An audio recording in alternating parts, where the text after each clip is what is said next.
If you want to know how to get the best hot throw for your candles and ensure a clean, safe burn, then you gotta watch this video. The first type of issue that you run into when making candles is no hot throw. Having the right amount of fragrance to match the amount of wax is the most important part of ensuring you get a strong hot throw. Oftentimes we think more is better, but you need to make sure you're in the happy balance scientifically to ensure you're getting the strongest throw. The safest place to be with wax varying from soy wax to paraffin wax to coconut apricot cream is 10%. If you're still struggling with understanding more about fragrance load, I have listed a specific link to a site that gives you a automatic calculator, so they'll do it for you. The second issue that we run into is using the wrong wick. Using the wrong wick can cause a number of issues. A great example of using the wrong wick is when you notice after you light that candle that the wick flame is too high. The main cause of the wick flame being too high is because that wick is too large for your jar. Typically, you should see a flame that is lower than 2.5 inches. If it's any higher than that, you need to wick down or try a different series of wicks. Wicking can be the most challenging part of the process, and I created some custom templates to give you a guideline for each type of wax. They'll be linked in the description down below. The third issue that you may run into is a failure to achieve a smooth top. This could be in the form of tunneling, frosting, or even sinkholes. The main cause of tunneling is using the wrong wick. Oftentimes, tunneling will occur if you're using a wick that is too small. As it relates to wick testing, you shouldn't just use your better judgment or the recommendation of a vendor to just purchase a large batch of one size. It is recommended to use the sampler series and try different sizes to see what works best for your process. The main cause of sinkholes is the type of wax you're using. Sinkholes occur in candles made with soy wax or paraffin wax. The wax molecules in soy wax are much denser than they are in any other type of wax.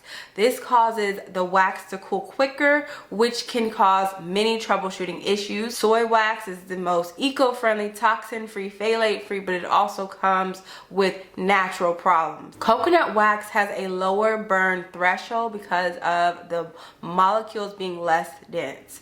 I'd recommend selecting a wax blended with coconut if you still want to go a soy route. Virgin coconut soy is an amazing suggestion. However, if you are adamant about using soy wax, please be advised that it comes with a headache, a whirlwind of troubleshooting tips every time you make a candle. Coconut wax also offers for a quicker release of scent just based upon it being less dense as well. The fourth issue that can come up is having a poor quality of scent. I know you're thinking that, wait, we already talked about hot throw, but it's actually the quality of the scent being unfavorable based upon a poor selection of fragrances. It is important for you to identify fragrance oils that have higher reviews, positive comments, and overall give you a scent that is appeasing to your customers.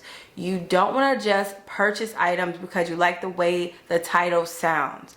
That will cause you to make candles that don't smell that great. Typically, the fragrance oils to stay away from would be citronella and any coconut fragrances. These fragrances do not provide a very appeasing hot throw to your customers, and they typically are less purchased within larger fragrance oil retailers. If after this video you still need more help with troubleshooting your candles, then I recommend you download the Ultimate Candle Making Survival Guide. This interactive workbook will give you details on the exact steps needed to take your business to the next level and achieve your goals. So using these tips, I was able to quit my 9-to-5 and work full-time for myself. So take advantage of the current sale. As it states here, if you sign up, you will receive 40% off your first order. But because I love you guys so much, I already linked the code in the description of this video as well. And the link is in the description down below. This ebook will give you everything you need to start seeing a return on your investment fast. Everything from taking these troubleshooting tips that we shared in this video to the next level with actionable items such as calendar expectations, visualization activities, and more insights into how to receive business funding. You really need to take control of the outcome in 2023, and what better way to do that than to download an actionable guide to help you get started. So the link will be in the description down below, and if you have any additional questions just about your specific business case, I do offer one-on-one training within the week just to go over any challenges you want to overcome and give you some feedback from an additional eyes on your website or your social media. I hope this video helped. Definitely give it a thumbs up. Comment down below what type of videos you'd like to see in the future, and I hope you all enjoy the rest of your day, your week, your next hour, just living your purpose and love life. Okay, bye.